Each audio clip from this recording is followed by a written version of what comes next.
محمد مصطفیٰ صلی اللہ علیہ وسلم کے بعد اگر جو کوئی خلافت کا حقدار تھا، امیر المومنین بننے کا اگر جو حقدار تھا تو وہ صرف مولا علی تھا۔ جتنا علم مولا علی کے پاس تھا اس وقت جو صحابہ اکرام تھا کسی کے پاس اتنا علم نہیں تھا۔ جتنا طاقت مولا علی کے بازو میں تھا اتنا اس وقت کا کسی بھی صحابہ اکرام میں طاقت نہیں تھا۔ جو روحانی علم، روحانی طاقت، روحانی جذبہ جو مولا علی کے اندر تھا اس دور کے کسی بھی صحابہ اکرام میں نہیں تھا۔ تو دوستو یہی لازم ہونا چاہیے اور یہی لوگوں کو سمجھ ہونا چاہیے کہ جہاں سردار چنا جاتا ہے تو ایسے انسان کو چنا جاتا ہے کہ جو ایماندار بھی ہو اور طاقتور بھی ہو اور دولت مند بھی ہو، ہر طرح سے مال و مال ہو اور اس کا چاہنے والا بھی ہو، تو ایسے شخص کو امیر المومنین بنایا جاتا ہے۔ اور اس وقت ایمان کے طاقت کے آگے مولا علی سے آگے کوئی نہیں تھا۔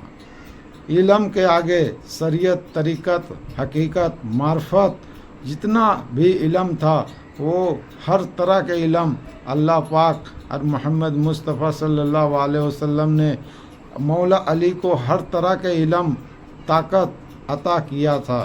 تو دوستو ابو بکر کو زبردستی چند لوگوں نے مل کر ابو بکر کو خلافت دیا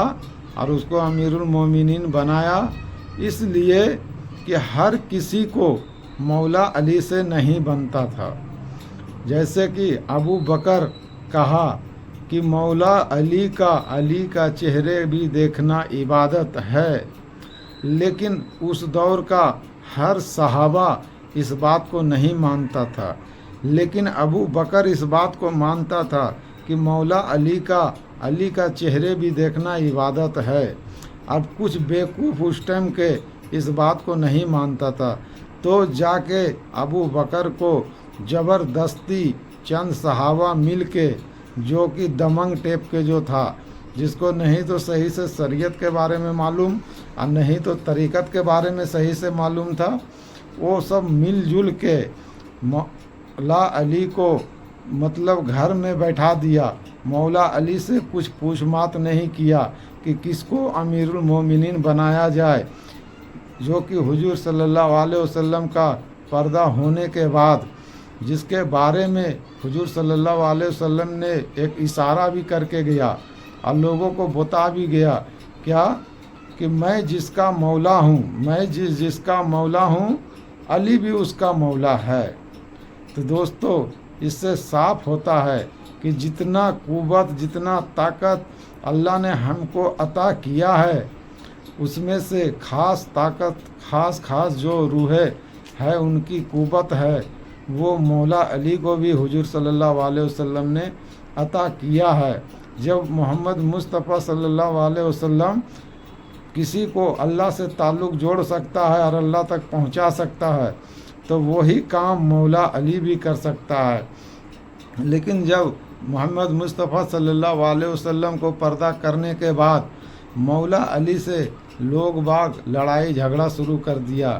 اور مولا علی کو خلافت سے، امیر المومنین بننے سے روک دیا اور مولا علی سے رائے تک نہیں لیا کہ ہاں کس کو خلافت دیا جائے، کس کو امیر المومنین بنایا جائے۔ جو چند صحابہ جو دمنگ ٹیپ کے تھا وہ لوگ بس ابو بکر کو چن لیا اور اس کو بیٹھا دیا، جو کہ ہر طرح کے خوبی مولا علی میں موجود، مولا علی کے قدموں کے دھول کے برابر بھی دوسرا صحابہ نہیں تھا اس وقت۔ جو طاقت مولا علی کو اللہ نے عطا کیا تھا اور محمد مصطفیٰ صلی اللہ علیہ وسلم نے عطا کیا تھا اس کے برابر دوسرا ہو ہی نہیں سکتا ہے۔ دوستو یہ صرف ظاہری عبادت نہیں، اللہ کے نزدیک قابل قبول ہے۔ اگر جو اللہ کے نزدیک قابل قبول ہے تو وہ روحانی عبادت اللہ کو پسند ہے اور روحوں کو ہی اپنا عبادت کے لیے بنایا ہے۔ جو ہر انسان کو بس کی بات نہیں ہے